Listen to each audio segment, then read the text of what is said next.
I Right. always felt like something was missing, and I could never explain that feeling.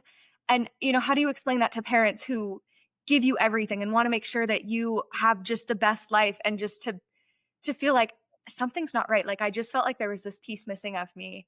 And growing up in San Diego, we drove past the San Diego Temple all the time, which you can see it from the freeway. It is iconic. The locals call it Mormon Disneyland because it looks like a beautiful fairy princess castle.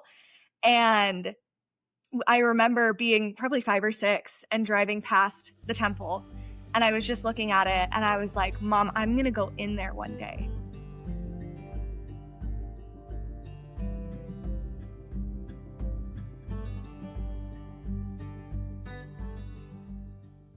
All right, you guys, we are here with another episode of the Convert Devotionals. Today I'm here with Maddie. I found Maddie on TikTok, another TikTok person, which I love because like I've said before, Maddie, there's been so many good things on TikTok, so many people sharing their testimonies, sharing their experiences. Maddie, will you tell us first like a little bit about yourself? Just a little intro about you, and then we can go ahead and get into your story. Yeah, absolutely. So, hi, my name is Madison. I am 24. I was born and raised in California, but we just moved to Utah in March. Oh I just wow. got married to my husband in March, 2 weeks before we moved. So, we've been married for about 5 months now. I currently work from home as a paralegal, and we have an 8-month-old Jack Russell Terrier puppy named Pippin, and she is the light of our lives. Oh. Okay, so what part of California where are you from? I was born and raised in San Diego County. Okay, I was born in San Diego, but we left when I was very young. But it's beautiful there. It is. I love What it. brought I miss it every day. Yeah, what brought you guys to Utah? So my husband is a recruiter with the Marine Corps, and he was originally born and raised in Utah. And so when he was going through the process and the schooling to become a recruiter, he fought very, very hard to get sent back here because he knows the area, he knows the people, he knows what the culture of the state is like. And so it just made the most sense for them to send him back here instead of somewhere like Nebraska or Florida where he doesn't know what life is like Yeah. there. And it would be a lot harder for him to try and recruit people. Okay, so Maddie, let's go ahead and get into your story. Yeah. You're a convert. Yes. Okay, I'm excited to hear this. The floor is yours. Thank you. Yeah. So I was not raised religious. My parents were very, very kind of open to the fact that religion has its perks, religion has its good things, but my mom came from a Catholic family and had a falling out with the Catholic Church. And so when she and my dad got married, they were like, we're going to just let you guys decide when you're old enough. We're not going to try and push you any one way. We will teach you the very, very basics, like who Jesus Christ is, who your heavenly father is. But that's it. We didn't go to church on Sundays. And it was very, I mean, I didn't know any different, so I thought it was normal, but I Right. always felt like something was missing, and I could never explain that feeling. And, how do you explain that to parents who give you everything and wanna make sure that you have just the best life and just to feel like something's not right? Like, I just felt like there was this piece missing of me. And growing up in San Diego, we drove past the San Diego Temple all the time, which you can see it from the freeway. It is iconic. The locals call it Mormon Disneyland because it looks like a beautiful fairy princess castle. And I remember being probably 5 or 6 and driving past the temple, and I was just looking at it and I was like, "Mom, I'm gonna go in there one day." And she knew what it was and my dad knew what it was, but I didn't know that that was a religious building. Like, I just thought, "Oh my gosh, this is this beautiful castle." And my mom was like, "Oh, like, maybe when you're older." Like, she didn't have the heart to tell me, like, "You can't go in there. Like, you can't." Right. Um, and so I just kind of gone through life not really knowing what was missing, but just always being fascinated by religion and always so curious, but never knowing how to ask the right questions growing up. Um, when I got to high school, I took a course called AP Human Geography, which is the study of people. It's the study of migration patterns, how cities are built and planned, religions. It's just the study of society as a whole. And I loved it. And in the class, we had a unit on religion. And one of the one of the subsections that we had to do was to look at the most common religions in the United States. And they had a map of the, 50 states, and they were colored by religion. So you could see by county in each state what the most common religion was. And I remember looking at the state of Utah, and the entire thing was pink. And I was like, what is this? Like, it didn't exist in any other state on the map. And it extended down towards Arizona, up towards Idaho. And I was like, what is it? It's just this little like pink pocket right in the middle of the Western United States. And I was like, what is this? And so I go to the graph and I like look at what the color code means. And it means, they called it Mormonism at the time, which old textbook. Right. And I was like, what is this? Like, I'd never heard of that. And so I flipped to that section in the book, and it was like a 1-paragraph blurb talking about how Joseph Smith found gold plates and how members abstain from coffee, tea, alcohol, doing hard drugs. They don't get tattoos. And that was it. There was nothing about what they believed other than the word of wisdom and this like Joseph Smith story. And I was like, who is Joseph Smith? Like, I had never heard of the name. And it just so happened that 2 of my very, very best friends in high school were members of the church. And I don't know how I knew. Looking back on it, I think they just had this light, like this glow. And so I went to them and I just started asking any question that came to mind, everything from like, why don't you drink coffee? Why don't you drink tea? What do you mean you can't have tattoos? What's this whole thing with no alcohol? What's the deal with these gold plates? Like, did he actually find the gold plates? Can I see them? Like, what's going on? And it was like, I think just me word vomiting all these questions. And they were not like nice, proper, a polite way to ask a question. It was me literally just being like, what is this? And they thankfully were just so sweet. And they were like, okay, like we'll sit down. And they told me the story of the first vision. And I was like, that's insane. Like Joseph Smith was on mushrooms. Like, there's no way you guys believe this. And they were like, but this is what we do believe. Like, they were very just able to just deal with me kind of insulting them. And we're just like, they let it roll off and they were like, no, like if you're curious, we will answer any questions that you have. We will sit down and we will have a whole conversation with you. And so that's what we started doing.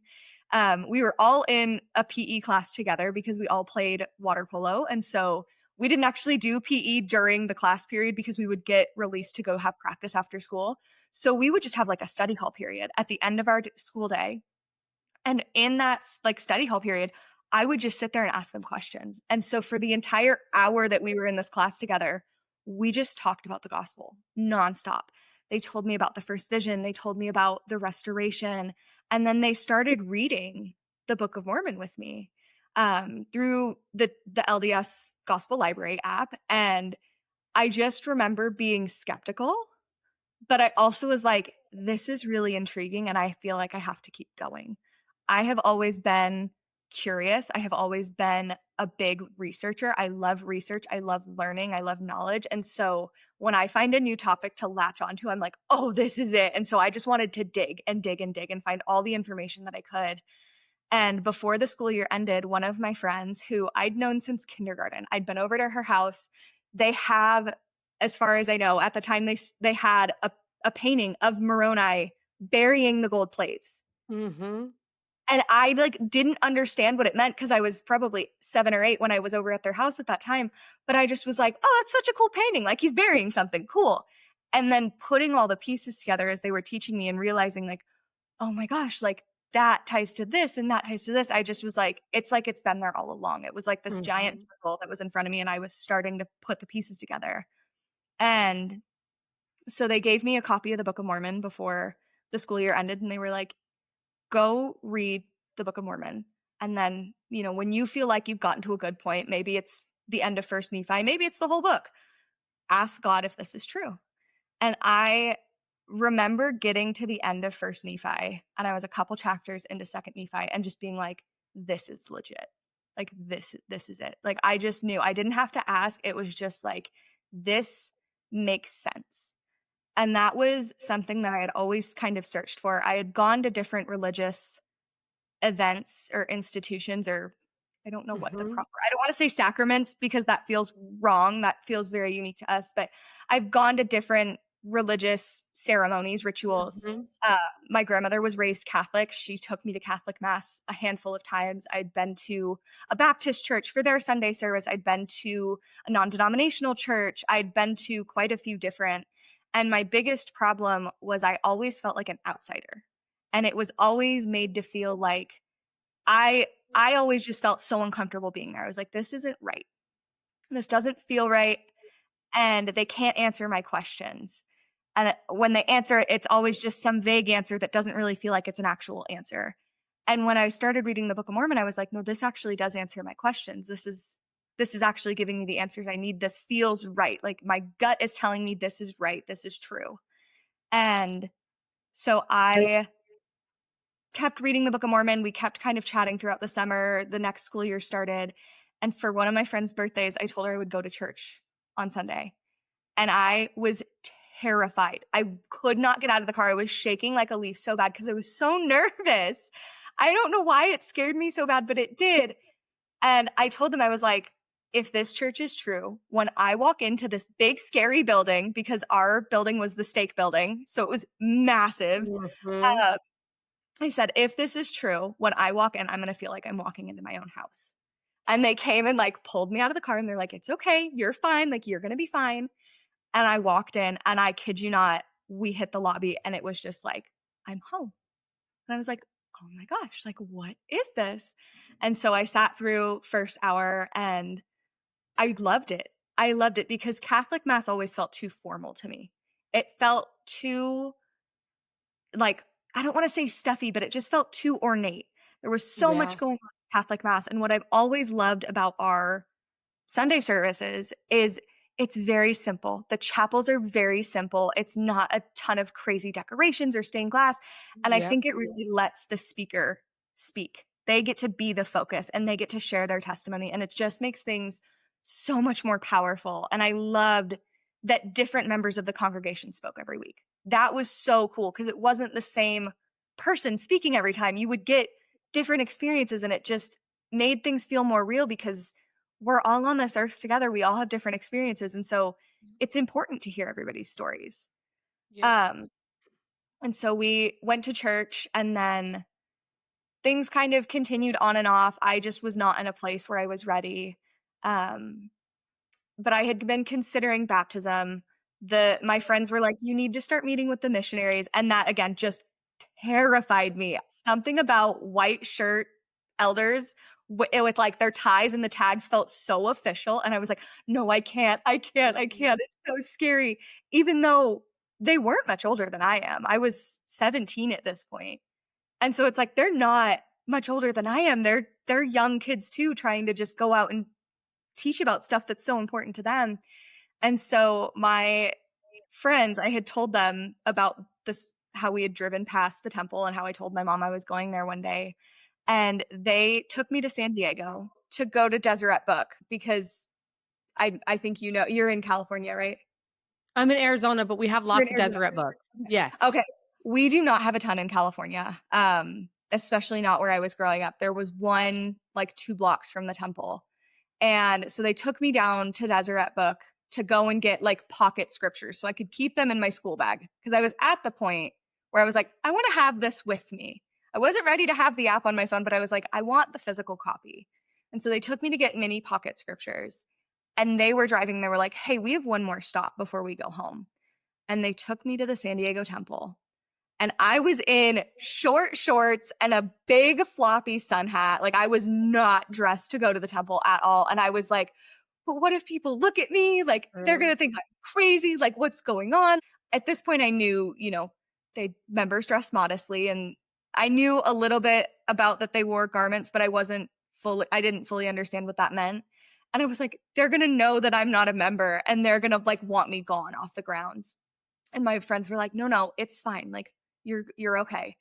And they took me to the San Diego temple and they were like, we're just going to sit here on the grounds for a second.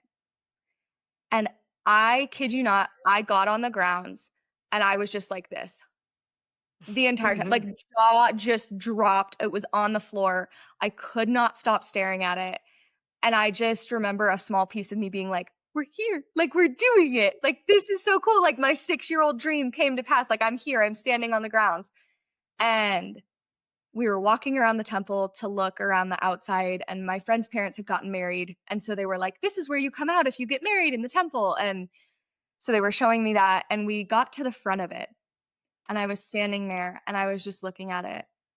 And I heard a voice in the back of my head that was like, you're home. Like, this is where you need to be. This is that you're here. You're home.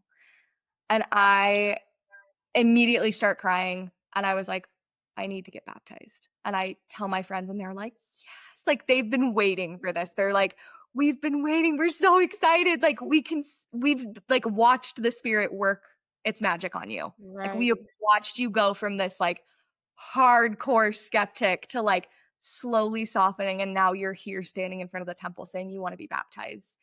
And I went home that same day and I told my parents, I said, I want to be baptized into this church. And my mom said, absolutely not. She was swearing, but Right, uh, right, right. she did not like that at all. Even though they made it very clear it was my choice and I could choose any religion I wanted, they were not happy. My mother was not happy. My dad said, I don't understand it. I don't understand why you would want to join this church of all churches, but if this is what you feel like you need in your life, if this is something that's going to make you feel happy and fulfilled, I'm not going to stop you because you deserve to have that. You deserve to have a relationship with your creator, with the higher power that you choose. And my I mom love was like, that. no, yes, my dad has always been very neutral about it. I'm sure he has his own thoughts, but he has always come from a place of like, this is your decision to make. You are going to be an adult. I can't stop you. He was an alcoholic and got sober. And so his view of religion and of life in general has been shaped by the Big Blue Book. And so Mhm. that was, he was very big on everyone deserves to have a relationship with their higher power. And who am I to stop you? Um, my mom was terrified. You know, she had seen things online, she had read things, and there's so much misinformation out there that Mhm. she was like, they're gonna make you sacrifice goats in the temple. They're gonna make Yeah. you do all this crazy stuff. Like, and so it was really, really hard. It was a lot of back and forth. My mom and I are both very stubborn, hard-headed people. And so when we fight, it's like two Totally, brutes trying to go at each other. totally. And so her condition, if I wanted to get baptized, was that I wait until my 18th birthday. Because in her eyes, I would be a legal adult. Mhm. The First Amendment of the Constitution, the freedom of religion, would apply to me because I am an adult. I am no longer under my parents' care in terms of the law. I am considered a like free and responsible adult. And so that was what we did is I said, sure, we can wait until I'm 18, give you because she was like, you haven't done enough research. And I was like, well, that's not entirely true. I mean, I've done quite a bit. And so we waited and I started taking lessons from the missionaries, sisters and elders. My ward had elders, my friend's ward had sisters. And so just for um, keeping everything kosher and above board, I met with all 4 of them, which was incredible. I'm still close with the sisters who taught me to this day. I absolutely adore them. They both are married with kids and they're like living their best lives and it's so cute. I love Um, it. and they started teaching me at my friend's house or, you know, in church after school. And after 2 months after my 18th birthday, I was baptized. We had to wait a little bit longer than I had wanted to. I'm a Christmas baby, and so everything was just chaotic because it's December, and I was also in the middle of sports season, and so we literally had to wait until I had one free weekend where I wasn't in a tournament or I wasn't traveling for sport. Mhm.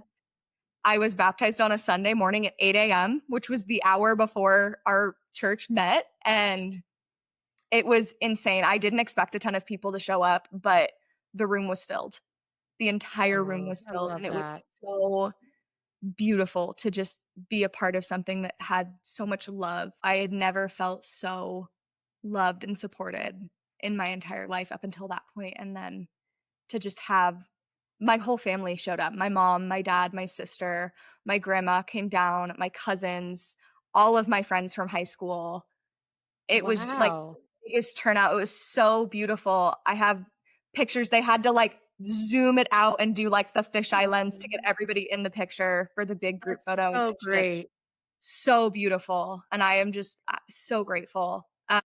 And that was the second semester of my senior year. So I went from not knowing anything as a freshman, I started asking them questions to by the second semester of senior year, I was a fully baptized member. And then I went to college being a member for less than 6 months, which was the craziest experience ever. I just was thinking about that the other day and I was like, what a crazy time to be in like a coming of age moment already, going to college and, graduating from high school. We see that in the movies all the time, right? Like this is this huge defining moment. And then on top of that, I've chosen to join this religion that came completely out of left field. Like I was never expecting to join a religion in high school. And it's so crazy. The person I was at 16 is not the person that I was at 18 when I graduated or even now. And it's like, I never could have imagined that this is my life's trajectory, but we're here and I'm happy and I love it. That's amazing, Maddie. I love that story. Okay, so I I have some thoughts.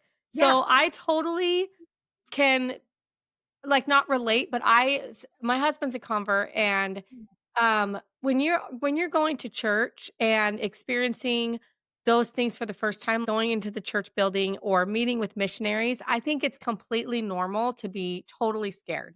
Yes. And to feel like, "What am I doing here? Are you guys gonna judge me or feel like I'm different?" When really, Heavenly Father is like, "You come as you are." So Yeah. that story of you going to the temple when you're in your shorts and your sun hat is like the best refreshing story Oh, because it's true. You come as you are, and He meets you where you are. and I wish that I had figured that out earlier. I think because I've been a member for 6 years now, and I feel like for the first 4 of my 6 years, I tried so hard to fit the mold and to be like the perfect, Yeah. most devout, like most pious member that I could be and do all things perfect and all things right because, I've been around people who were raised this way. And Right. so when they're all singing primary songs, I'm like, "I don't know primary songs." Yep. I joined at 18, like, I missed that whole thing, and it was so hard, and I think if I had just fully understood what that meant, that he does meet you where you are, and he will change you, but that doesn't mean you have to force yourself to change. He will Right. change you when he's ready for you to change. Right. I think things would have been so much not easier, but just lighter to try and carry. Yeah, you bring a different testimony though, which is it's a new strength that you bring that people that have joined the church at older ages, I think you give such a deep testimony. And so it doesn't matter that you didn't do young women's or that my husband always says, I wish I would have served a mission. He joined at what, 30 something, but that's okay. You guys have these deeper testimonies that I feel like people who were raised in the church I don't know. Maybe they just have a different testimony, and it makes it beautiful. It makes it so real and so raw. So, also, your parents, I love that they were so supportive. That is amazing that they attended your baptism. I bet that Yes. just made it like 10 times more special. It was so special, and my grandma came up after I was baptized, and she was like, "I know you couldn't see it from the font," and she goes, "But I just need you to know your dad sang the hymns." Which I, Oh, like, fully chose all the hymns, and she was like, "He wasn't singing good because he can't sing, try as he might. He has no rhythm, no concept of, like, music in his brain." And she was like, "But I just thought you would wanna see that because he's, like, this very big, strong, like, stoic guy. He's very quiet, he keeps to himself." And to see him, like, participating, like, just the thought of that just just brought tears to my eyes. beautiful. It was so sweet. That's awesome.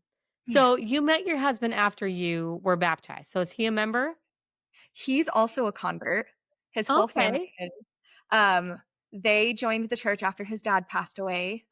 He was born and raised here, not as members. His parents were in the Air Force. So they were Okay. stationed up on Hill Air Force Base. And his dad's best friend, my husband's name is John. His dad's name is John. His dad's best friend's also named John. So we have a lot John. of Johns. Yeah. But my husband's dad was best friends with a guy named John who lived across the street from them, who was a member. And after my husband's dad passed away, they moved back to Utah. They had moved for my father-in-law's job. He worked in the Pentagon in the Air Force with the Joint Mhm. Chief of Staffs. Very cool. I wish I could have met him. To this day, am so sad. I can't wait until the next life when I get to meet him. Yeah. But after his passing, they moved back and joined the church. And my husband joined at 12. So it was his mom, sister, brother, and him all joined the church right when he was like 12, 13, 14. Um, and he was stationed out in California on Camp Pendleton, which is the same Marine Corps base that my dad was stationed at when he and my mom met and got married.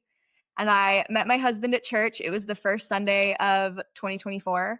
And I was kind of at a point where I was really struggling with wanting to go to church. My mental health was not doing well. I just had gotten myself stuck in this like perfectionism loop of like, well, if I can't do this right, then I shouldn't even bother going. Like, I'm not worthy to. Mhm. And so I had kind of made a deal with God, which I've done throughout my time as a member. And it's so funny because he always comes back in the funniest ways. But I had told God, I was like, if I don't meet someone this Sunday, I'm not going to church anymore. I had been in a YSA word through my entire college experience, moved home back to San Diego after I had finished college. I was in this YSA word. It wasn't really working out. Things were just kind of weird and awkward in that ward. And I walk into church and there's my husband. And I took one look at him and I was like, it was like a light bulb went off. And I was like, that's going to be my husband. Like it was the same feeling of when I was on the temple grounds, like, oh, like Yeah. knowing like get baptized, but it was just like, you just met your husband. Like this is insane. And we started talking and hit it off instantly. And he, to ask for my number, decided that he was going to start a ward choir. So he just asked, everybody for their number. So it didn't feel awkward because he's kind of shy and a little awkward. And I love him for it. And we started talking that same day and just inseparable from the start. It's been a wild, crazy ride that we're like, it just makes sense for us. Like it's never been a bad thing. Right. We're like, this is just our life. It's crazy and it's kooky and that's just how it is and we love it. That's so cool. Okay, your story is so amazing to me. And it sounds like from your story that you had a testimony of the restoration. Like you really got started with the restoration. Is that right? Yes. Yeah. You kind of had that relationship with Joseph Smith and the restoration first, and then realized Jesus Christ is the head of that. And they're together. Yeah, I really look back on it and I don't know if this was intentional the way that my friends did it. I don't know if they were looking at Preach My Gospel and trying to follow the way that things are taught in that outline or if that was just because I asked that first question. But I my mom had asked me like, how do you know the Book of Mormon is true? Like, how do you know the Bible is true? And I was like, well, my thought process is this: if the Book of Mormon is true and it truly is another testament of Jesus Christ, then everything in the Bible has to be true. They go hand in hand. And if one Yep. is true, the other has to be true. And I Mhm. know the Bible's true. I mean, how long has Christianity been around as a religion? Thousands of years. Catholicism is one of the oldest branches of Christianity. And if that has been around for as long as it has and it's never been debunked, then obviously I have to accept that the other part is true. You can't have one without the other. And if one's true, then the other has to be true. A Yep. plus B does equal C in this case. Yep. It's so true. What advice would you give to someone who was in the situation that you were in years ago? When you were looking for the gospel, when you were talking to your friends, when you looked at that temple, when you had a few road bumps, what advice would you give? Yeah. So my favorite scripture is First Nephi 4, 6, and 7. And it says, I was led by the Spirit, not knowing beforehand the things which I should do. Nevertheless, I went forth. And that has kind of always been my beacon. That's been something that just no matter what is going on in my life, that has held true. That I don't need to know the plan. I don't need to know what's going on to know that I am being led by an all knowing, all powerful, most loving, merciful, tender creator possible who has my best interests at heart. And no matter what happens, he will not let me fail. And if I do make a mistake, I have a savior who knows me, who knows my story, who knows my situation personally, who knows every pain, temptation, affliction, cut, bump, bruise, every harsh word that's ever been said to me, and is able to advocate for me to my Heavenly Father and say, this is what happened. This is the full picture.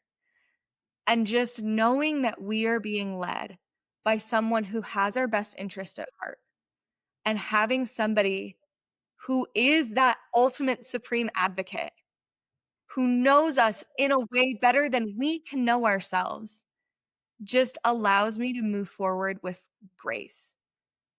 I just am so grateful to have the knowledge that I do. I work with attorneys, I'm a paralegal, and so I see firsthand what that's like having to have people advocate for other people and to know Mhm. that we have the best lawyer that you could find in any universe, on any planet, the best lawyer. And that lawyer is gonna be fighting for you with your own father, who Mhm. also knows you and loves you. Like, they both have your best interest at heart. Like, that is just so incredibly empowering and comforting to know that not only do you have a lawyer on your side, but the judge is also on your side. They want the best for you. That is just so soothing. And when things got hard, because they did. And, things still get hard. I try to always remember that we have somebody in our corner and we have the best somebody in our corner. Oh, that's beautiful. Thank you, Maddie. Thanks for sharing this. And thank you for being willing to share your story. And I know this is going to help other people. I'm so glad that you're able to come on and share with me. So thank you. Of course, thank you for the opportunity. I'm just so excited. Yeah, this has been so great.